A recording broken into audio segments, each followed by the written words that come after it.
लेकिन बुंदेलखंड की जनता खाली छूट गई, खाली हाथ रह गई। इस सरकार ने बुंदेलखंड को आगे बढ़ाने के लिए, खुशहाल बनाने के लिए कोई ठोस फैसला नहीं लिया। जो कार्य पुरानी सरकार में चल भी रहे थे, उन कार्यों को भी पूरा नहीं कर पाई। जहां बुंदेलखंड की जनता ने सभी विधायक जिताए थे, इस बार बुंदेलखंड की जनता भारतीय जनता पार्टी को शून्य कर देगी।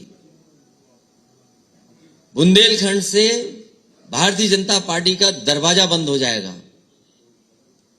यहां जिस तरीके के संकट पैदा किया है किसानों के सामने, नौजवानों के सामने, व्यापारियों के सामने, और हर वर्ग के लोग दुखी हुए हैं। इतनी परेशानी, इतना दुख, संकट कभी नहीं आया होगा जनता पर जितना भारतीय जनता पार्टी की सरकार में आया है।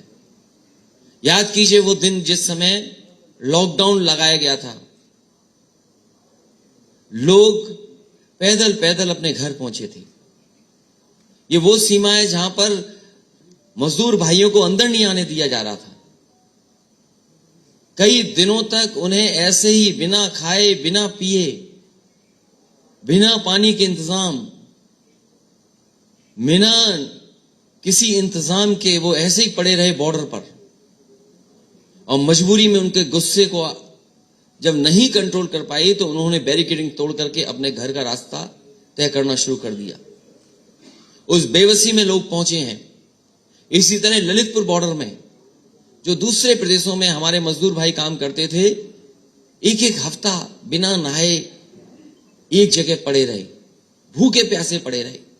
सरकार ने कोई मदद नहीं की। जिस समय सरकार को मदद करनी चाहिए थी, उस समय सरकार ने मजदूरों को, गरीबों को अनाज छोड़ दिया। वो खबर जो सबसे पहले मध्य प्रदेश से आई थी कि एक गर्भवती महिला चलते चलते अपने पहुंची थी गांव, लेकिन उसे अस्पताल मिल गया। वहां पर गांव वाले और घर परिवार वाले अस्पताल ले गए, डिलीवरी हुई वहां। लेकिन उत्तर प्रदेश में ललितपुर बॉर्डर पे जो दूर से चल करके मां आई थी, उसकी कोई मदद सरकार ने नहीं की। गर्भवती मां, बेटी को जन्म दिया, वो अपने पैदल, उसके बाद 3-4 घंटे इंतजार और आराम करने के बाद वो घर पैदल होकर के गई। क्या कोई सोच सकता है कि जो लोग दावा करते हैं सरकार चलाने का, उन्होंने गर्भवती मां को ऐसे ही छोड़ दिया हो? घर भी पहुंची वो पैदल चल करके। क्या सरकार मदद नहीं कर सकती थी? इसी तरह बहुत सारे मजदूर जो घर नहीं पहुंच पाए, पहले ही जान चली गई उनकी। अगर किसी ने मदद की थी तो समाजवादी सरकार ने मदद की थी। उन परिवारों को 1-1 लाख रुपए मदद करने का काम समाजवादी पार्टी ने किया था। परिवार वालों का दुख परिवार वाले ही समझ सकते हैं। जिनका परिवार नहीं है वो क्या गर्भवती मां का दुख समझेंगे? क्या उन मजदूरों का दुख समझेंगे जो अपनी सब गृहस्थी लेकर के, सब सामान लेकर के अपने सरों पर जैसे तैसे अपने घर पहुंचना चाहते थे? और ये सरकार वो है जो लाइन में लगाती है लोगों को। नोटबंदी याद कीजिए, लोग लाइन में लग गए। अभी जब महामारी आई उस समय लोगों को दवाई के लिए लाइन में लगना पड़ा, ऑक्सीजन के लिए लाइन में लगना पड़ा, बिस्तर के लिए लाइन में लगना पड़ा। इस बार बुंदेलखंड की जनता, उत्तर प्रदेश की जनता ने तय किया है कि लाइन में लग करके इनके खिलाफ मतदान कर करके इनको शून्य करने का काम यहां से होगा। यहां झांसी के लोग अब भारतीय जनता पार्टी के झांसे में नहीं आएंगे। यहां की रानी लक्ष्मीबाई, उन्होंने अंग्रेजों को नाक से चने चबा दिए थे, अंग्रेजों को खदेड़ दिया था, अंग्रेजों से भी खराब व्यवहार किया किसानों के साथ। इन्होंने जीभ से कुचल दिए किसान। इस बार झांसी की जनता इनको अंग्रेजों से जिस तरीके से दौड़ाया था, उसी तरीके से वोट डाल डाल करके इनको सबक सिखाने का काम करेगी। जिस जीभ से कुचला था किसानों को, आज बताइए क्या कार्रवाई हुई है? सरकार बचाना चाहती है उन लोगों को। नौकरी और रोजगार के कितने सपने दिखाए इन्होंने। लखनऊ से लेकर के दिल्ली में बड़ी बड़ी होर्डिंग लगी है नौकरियों की, लेकिन बताइए कितने नौजवानों को रोजगार नौकरी मिली है। बड़े बड़े आयोजन किए गए इन्वेस्टमेंट के लखनऊ में, जिसमें प्रधानमंत्री राष्ट्रपति जी भी आए, वो सब आए। बताइए कहां पर कारखाना लग गया, कहां पर उद्योग लग गया।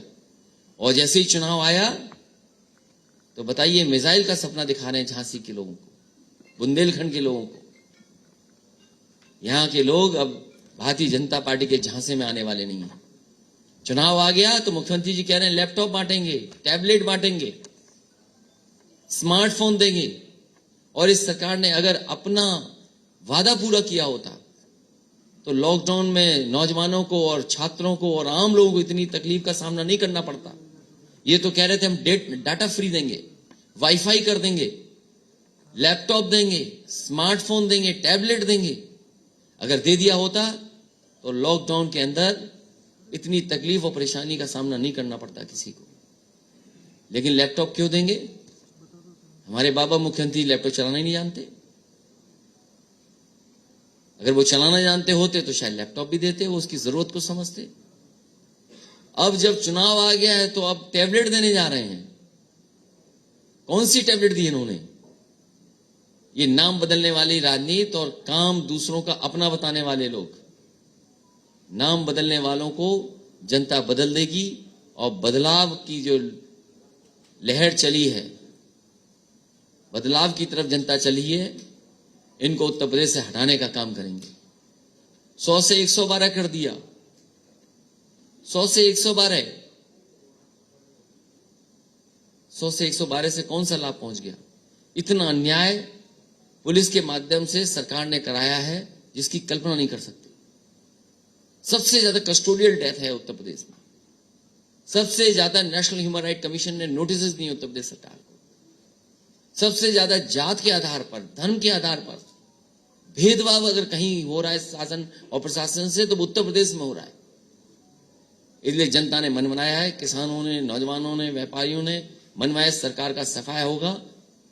बुंदेलखंड के किसानों को हम भरोसा दिलाना चाहते हैं।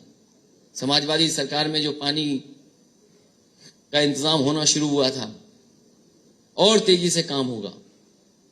अभी तक तो ये सरकार हमारे काम का उद्घाटन करती थी। अभी जो उद्घाटन हुआ है वो हमारे चाचा उद्घाटन करके उनका भी उद्घाटन कर दिया इन्होंने। जो डैम बनने थे वो डैम अभी पूरे नहीं हुए हैं, बजट नहीं दे रहे हैं उसका। इसलिए समाजवादी सरकार बनेगी खेतों तक पानी पहुंचाने के लिए, और कम से कम हमारे बुंदेलखंड के किसान 2 फसल ले सकें, ऐसा इंतजाम समाजवादी सरकार में होगा। साथ ही साथ बिजली का बिल कितना बढ़ गया है। बिजली का कारखाना नहीं लगाया इन्होंने, चाहे वो ललितपुर हो, चाहे झांसी हो, चाहे सोलर पावर प्लांट की बात हो, समाजवादियों ने बहुत कर करके दिखाया है। चाहे सड़क, चाहे अस्पताल, चाहे जनता को सुविधा देने का काम समाजवादियों ने अपनी सरकार में बड़े पैमाने पे किया है। अपनी माताओं बहनों को जो हम सम्मान देते थे समाजवादी पेंशन के माध्यम से, आने वाले समय में इस महंगाई में अगर हमें 3 गुना भी देना पड़ेगा तो 3 गुना भी दे करके उनका सम्मान बढ़ाने का काम समाजवादी लोग करेंगे। सर, आप कस्टोडियल डेथ की बात कर रहे हैं।